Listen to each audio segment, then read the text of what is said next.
And joining us now on the debate in Washington, D.C., David Frum, speechwriter to President George W. Bush and editor of the Frum Forum.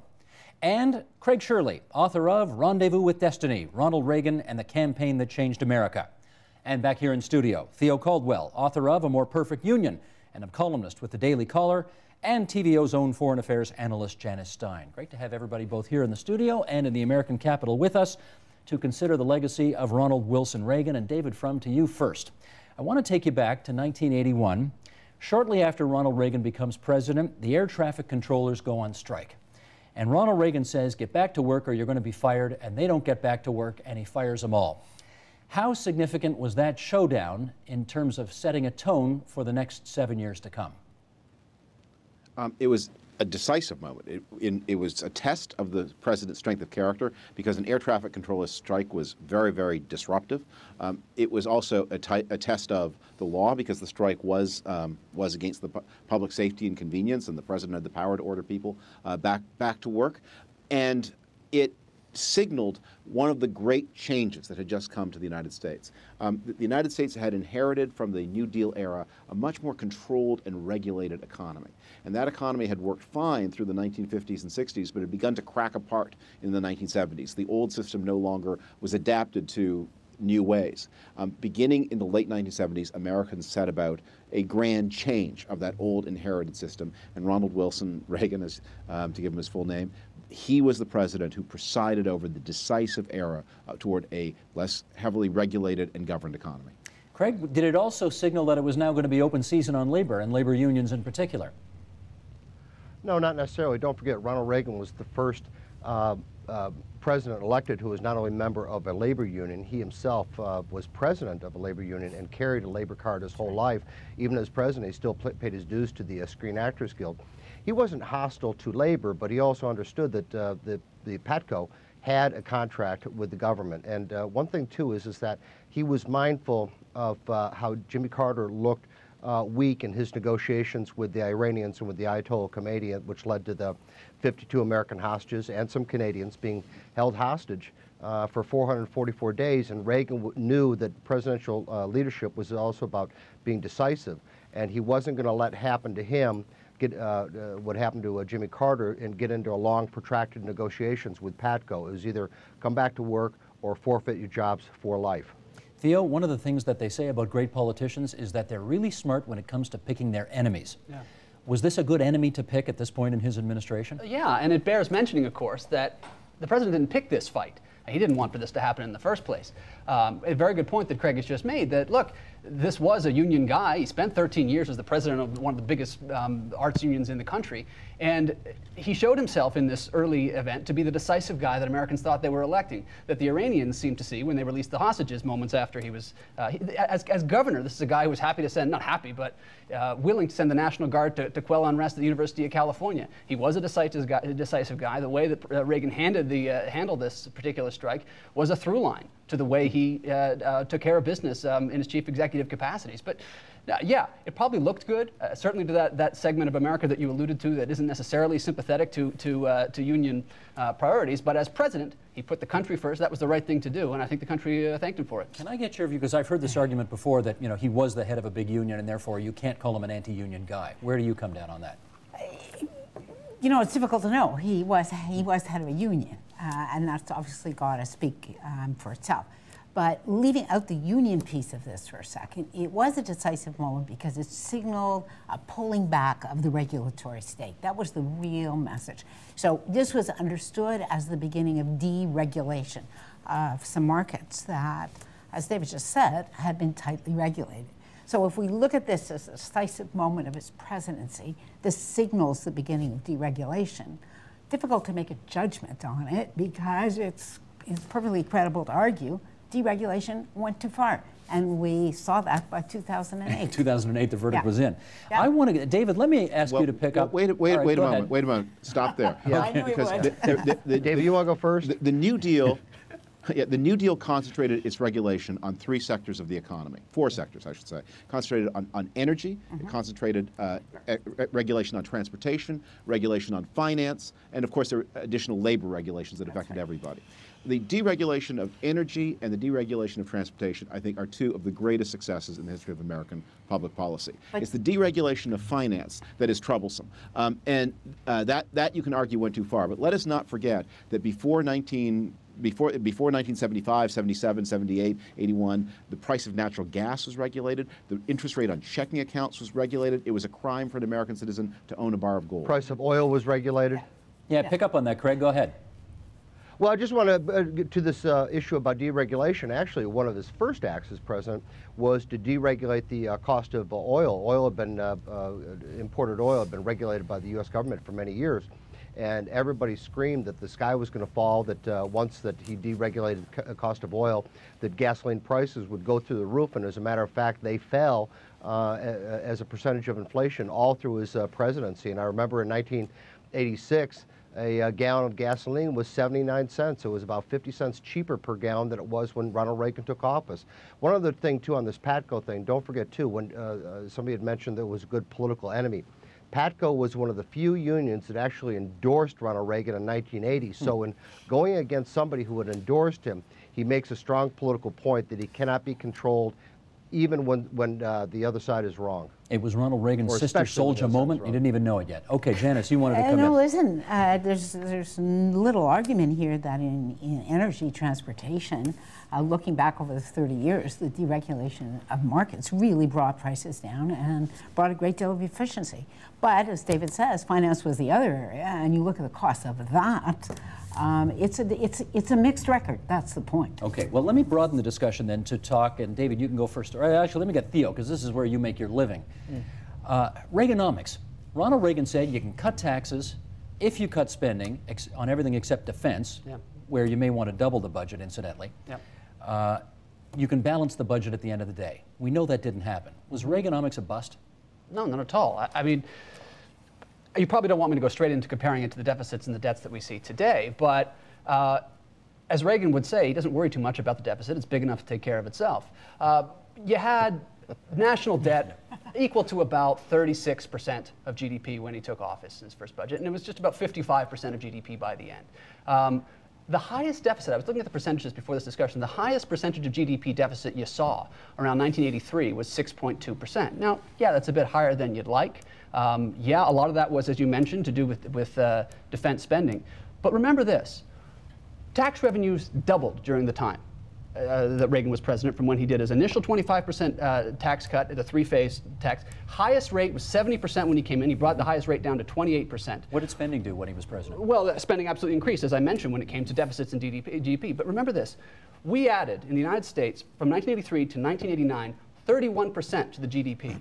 The country, by the end of the decade, had added essentially another Germany to the size of its economy. So the economy grew, overall household income grew. I mean, David talked a second ago about what it was like when we had all kinds of regulation. He also has written about, from 1968 to 1980, marginal tax rates doubled, whereas for a middle-class family, but their actual standard of living didn't increase that much. Well, it increased a great deal over that period of time, deficits and debts notwithstanding. In fact, as a lot of people have read and have written and said very eloquently, the fact that we were able to have a boom for the next 20 years was largely because of free market economy that got put in place, tax revenues that were able to increase, and a peace dividend, which I assume we'll get to. Right. Well, David Frum, you wrote about this in Dead Right. Too. Let me get David Frum first, if I can, Craig, because you wrote about this in Dead Right. Did Reaganomics work, or was it a bust? Reaganomics did the mission that Reaganomics had in front of it, which was to revive and accelerate the growth rate of an American economy that had really gone into crisis in the 1970s. That was a tremendous success. By the time when Ronald Reagan leaves office, you've had almost two full terms, 6 years of steady growth, something the United States had not seen since the 1960s. Where Reaganomics ran into trouble was not, it was a great system for the economy, it ran into trouble on the fiscal side, that is the finances of the government. And there Reagan encountered something that America is really dealing with now, which is the beginning of that great increase in health care costs. We can now look back on it. At the time, it wasn't so clear to people what was driving this growth of spending. But what was driving it was a surge in the cost of providing health care. Canadians think the Americans don't have government health care programs. In fact, the United States government spends, or federal and state governments combined, spend more health dollars per American than all the governments in Canada spend per Canadian. between Medicare for the old and Medicaid for the poor, and veterans benefits and benefits for children. And these costs really began to surge in those days, which is why even after the defense build-down commenced in 1986, defense begins to come down after 86, there remain these chronic fiscal problems. It's driven by the healthcare problem. Okay, Craig, come on in there. Well, on this issue of the economy, don't forget, too, what Ronald Reagan inherited was that we had essentially, for all intents and purposes, a dead economy, and in some ways was even worse than a dead economy because you had negative growth and inflation, something that economists said could not exist, that you could have a shrinking economy and inflation at the same time, which we all know became known as stagflation.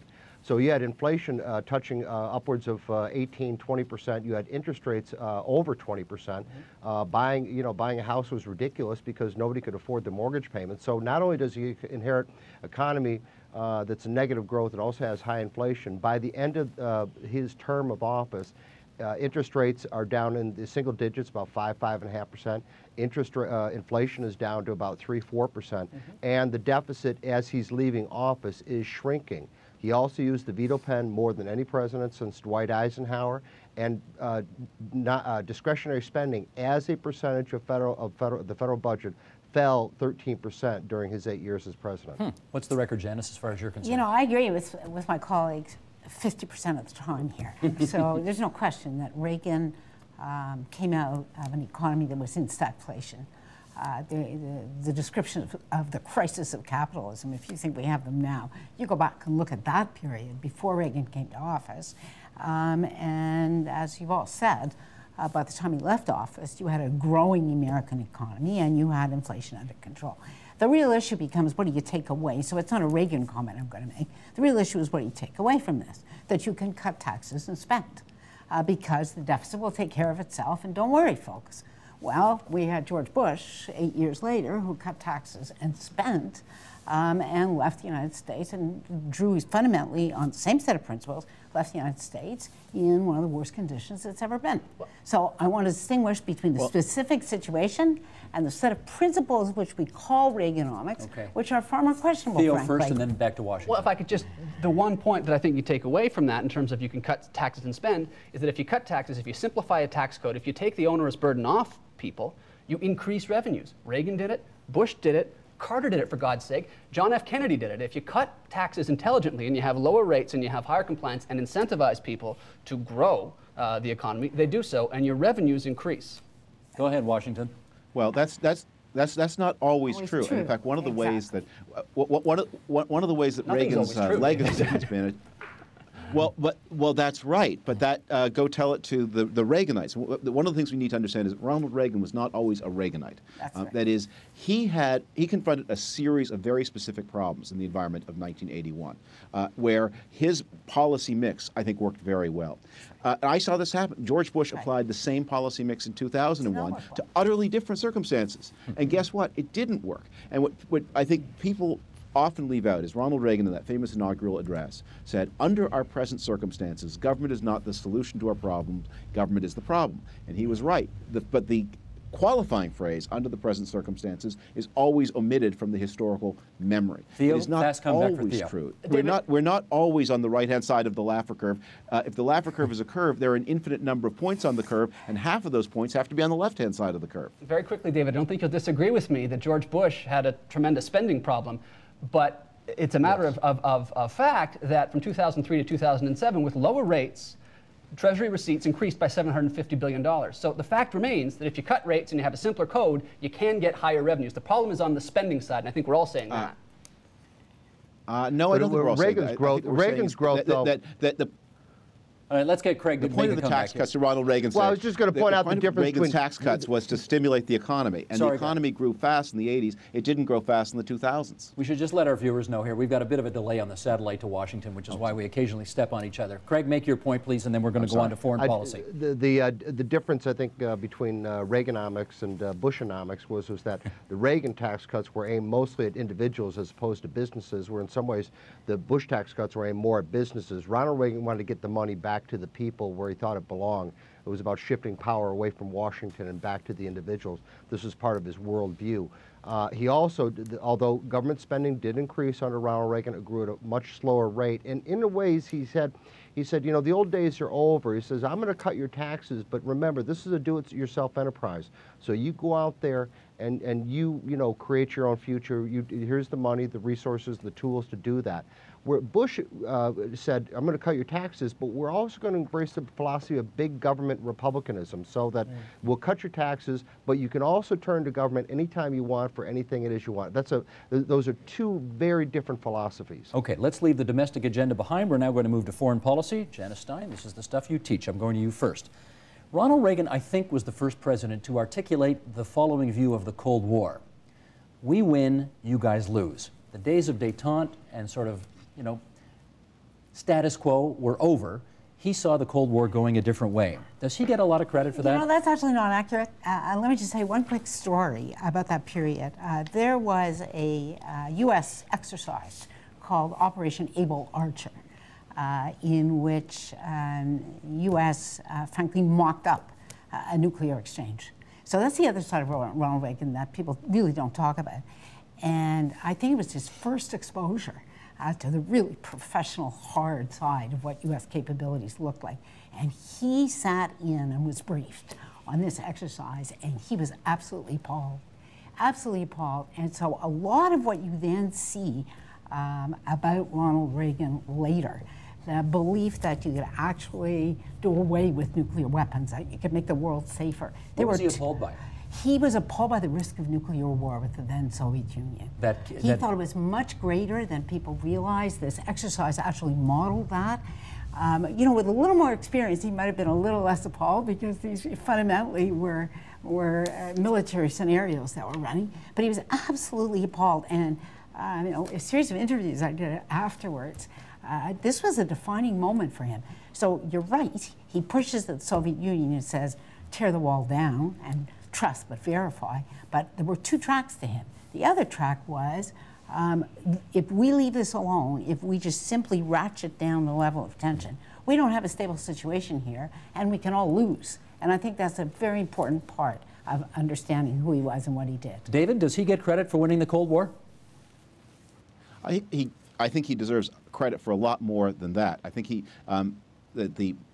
yes, for sure, there was a decisive change in the Cold War when the Russians realized in the middle 80s we cannot compete economically and pay the military tab for this new, more efficient American economy with this new, more expensive military. That put the Soviets into perestroika, their attempt to modernize without changing their system, an attempt that failed, that cracked the Soviet system apart, and that led to the emancipation of Central Europe. But we should also not forget that it was during the Reagan years that South Korea moved toward democracy, that Taiwan moved toward democracy, the Philippines moved toward democracy, huge population areas, by the way, and that there was a decisive change also in American policy toward Latin America. Ronald Reagan inherits guerrilla wars raging all over Central America. When he leaves, Chile is a democracy, Argentina is a democracy, and unelected regimes are shrinking and ever more marginal. By the end of the Bush administration, the only unelected government left in the Americas is Cuba. Well, okay, that's all true, but Craig, let me get you to follow up on that in this respect. I'm not sure people are going to remember that as much as they're going to remember arms to Iran, take the cash, give it to the Contras in Nicaragua. Ronald Reagan will also be remembered for trying to overthrow an elected government by illegal means. That's part of the legacy too, is it not? Well, if you're talking about the Iran hostage or the whole Iran-Contra arms for hostages, Iran-Contra, beg your pardon. There's certainly a part of the Reagan legacy. It has to all be considered. On the other hand, is that he confided in his diaries that it was he didn't know what was going on. He had no idea what was going on. He didn't countenance it. He didn't sanction it, and he cooperated fully. But he still took responsibility, which I think is important, which distinguished him from other presidents, I think, and other leaders in situations like that. It reminded me, frankly, of John Kennedy coming forward after the Bay of Pigs, where he took responsibility, even though the planning for it had happened under the Eisenhower administration. He still took responsibility, and I think the American people saw that as a sign of strength and not weakness. But that is just one aspect of the Reagan legacy in terms of foreign policy. I don't think that arms for hostages, which by the way there was a good intention behind it, It just happened to be against the law at the time because of the Boland Amendment. But nobody profited Steve, to what are you referring when you talk about? Hang on one second. Craig, finish your point, and then we'll get David to come in. Is that, yeah, I think the Reagan foreign policy has to be considered in the long view and in the broader context, is that we are losing the Cold War in 1980. The Soviets are in Afghanistan, they're in Central America. Is that Italy in the 1970s had come in within a hair's breadth of voting into power of communist government. NATO is falling apart. The free world is shrinking and the communist world is growing. 10 years later, Mikhail Gorbachev waves the white flag and says, I surrender, and for that, he won the Nobel Prize, not Ronald Reagan. Okay, let me get David and then Theo. Sorry, you baffled me, Steve. To what are you referring when you say that Ronald Reagan tried to overthrow an elected government by legal means? No, what which I said by illegal means, and I guess I was referring to Nicaragua, the Sandinista regime in Nicaragua. Well, come on. No, that wasn't illegal. The House voted time and time again to arm in the what sense was? Hang on, we got everybody talking. Just 1 second. We got everybody talking. In what sense was Nicaragua an elected government? Hang on a second, everybody. We got everybody talking at once. I think Craig just made the point that there was something called the Boland Amendment, which made it illegal for Ronald Reagan. That was. No. Steve, you just pulled a fast one. In what sense was Nicaragua an elected government? Make your point, David. In what sense was 1979, the Sandinistas came to power and overturned the existing government. The Sandinistas were communists. They were not a duly elected government. Okay. Fair point. So we've corrected the historical record here. Like, I'll give you whatever you want on that. Who cares? It's a matter of degree. I mean, no, I think that let's be clear of the point, because I may be getting my dates mixed up here. Ortega ran for election at one point, but I guess it wasn't there. It was the next time out. But the fact is, they were the government. Jimmy Carter certified it. And the Contras were certainly backed, but actually, Violeta Chamorro was duly elected in 1990 as president of Nicaragua. Yes. Okay, so we'll get this all straightened out here. But I guess, can I just get clarification from you, David? Would you agree that what Ronald Reagan tried to do in Nicaragua, whether the government was duly elected or not, was illegal? The reason Iran-Contra never went anywhere was it was made up of two parts, the Iran part and the Contra part.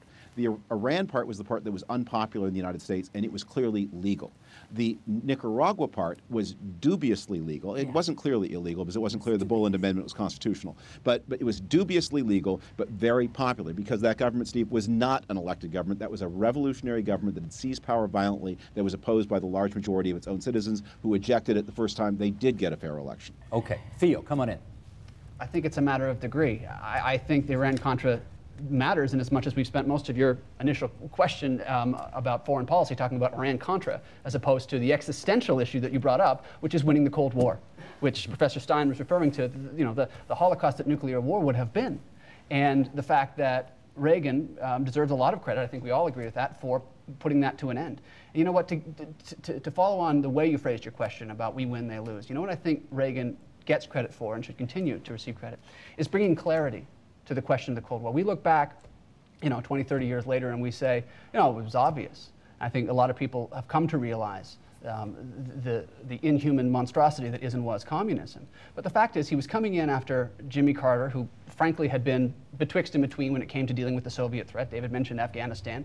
And even President Ford before that, who, from, albeit mistakenly, suggesting that there was no Soviet domination of Eastern Europe, to refusing to meet with Solzhenitsyn. I mean, you had, finally, a president who called it as he saw it, and not for nothing was right about the Soviet Union, stood for it. Janice, he called it an evil empire. Yes, he did call him evil empire. He called it like he saw it. He called it like he saw it. Our presidents before that wouldn't do that. Let's just put a few facts on the table here. If you actually look, again, at the intelligence, the West was not losing the Cold War. CIA was just way off base, deadly wrong from the mid-70s on about what Soviet capabilities were, about the strength of their economy. And they've done the exercises afterwards to figure out how they could get this so badly wrong. So in fact, what we have, and what Reagan came to office with, and what he got when he came to office, was a dramatically overinflated estimate and a dismissal of the internal problems the Soviet Union was facing. Okay, let me go on. That doesn't take away from his moral clarity. Okay, but let's not elevate this to a grand strategic picture. The point isn't whether the Soviets were in the lead, Professor. The point is that fine. The point is, if the Cold War went to its logical conclusion, nobody would have won. And Reagan put an end to that. No, what Reagan got was that it was too risky to fool around. Let's call the issue as it is. But the real risk came from a nuclear accident between the two of them. That's what he got. That's not the way we're telling the story. Go ahead, David. Here's Reagan's decisive contribution to winning the Cold War. Reagan persuaded the Saudis to dramatically increase their production of oil in 1985 and 1986. That led to a collapse, and that had to do, by the way, with some of Reagan's policies toward Iran and Iraq. That increase in Saudi production at Reagan's behest led to the collapse of the Soviet economy. By the 1980s, they were producing nothing that was sellable on world markets except the price of oil. When their oil price collapsed, they could no longer buy food abroad, and they were faced with a fiscal crisis. You're right about that, David, but the fact that they were producing nothing but oil, they were already in bad I'm jumping in here. Time out, everybody. I'm jumping in. We're down to about 7 minutes to go, and I don't want us to have a chance to... Hang on. I don't want us to lose the opportunity to talk about something that I think scared a lot of people at the time. And that is, at the end of Ronald Reagan's first term, as we consider where he is in the pantheon of presidents, he looked like he'd lost it. He had that first debate in the 1984 election where, and Craig, I'll get you to pick up on this here, where he really looked like he didn't know, where he was. How concerned if you remember that debate, how concerned were you at the time thinking maybe the guy's lost it? I wasn't concerned. No, if you look at the whole 90-minute debate, it was just during one segment where he lost his train of thought. If you look at the entire debate, he was perfectly fine, except the only problem with Reagan was that expectations for him were so high. This is a man who had never lost a political debate in his life. In 1967, he debated Bobby Kennedy on national television and wiped the floor with him. Bobby Kennedy said later, he said, Ronald Reagan was the toughest debater I have ever faced. Teddy Kennedy out in Washington State, there was a conference on health care and Kennedy's national health insurance in Seattle in 1979. Before the National Governors Association, there was a scheduled debate on the issue between Ronald Reagan and Teddy Kennedy backed out because he didn't want to face Ronald Reagan in a debate. We know what he did with George Bush on numerous occasions in 1980. We know what he did with Jimmy Carter 1 week before the election in 1980 in terms of political debates. This man was a very, very skilled debater. He goes into this with Mondale with his expectations blown way out of proportion, and because he didn't meet those expectations, the thinking is that he somehow bumbled his way through. But if you look at the entire thing, he was perfectly fine. And Craig, do you remember the line he used? The American people decided that. You remember the second debate? I beg your pardon? You remember the second debate, the line he used against Mondale? Sure. Yeah. I'm not going to make my opponent's youth and inexperience a campaign issue. Today. Slam dunk. I don't have it exactly, but. No, he said, I will not make age an issue in this campaign. I'm not going to exploit for political purposes my opponent's youth and inexperience. My opponent's youth and inexperience, right, yes. But the fact of the matter is that he didn't win it on that one line. He still would have won a landslide even without issuing that funny one-liner. Let me show the numbers here. Here's the 1984 presidential election numbers. And Michael Smith, let's bring these up. Ronald Reagan won 49 states. Walter Mondale got 1 state in the District of Columbia. Reagan got 525 electoral votes, the most ever. And he won in a landslide, 59-41 in terms of the popular vote.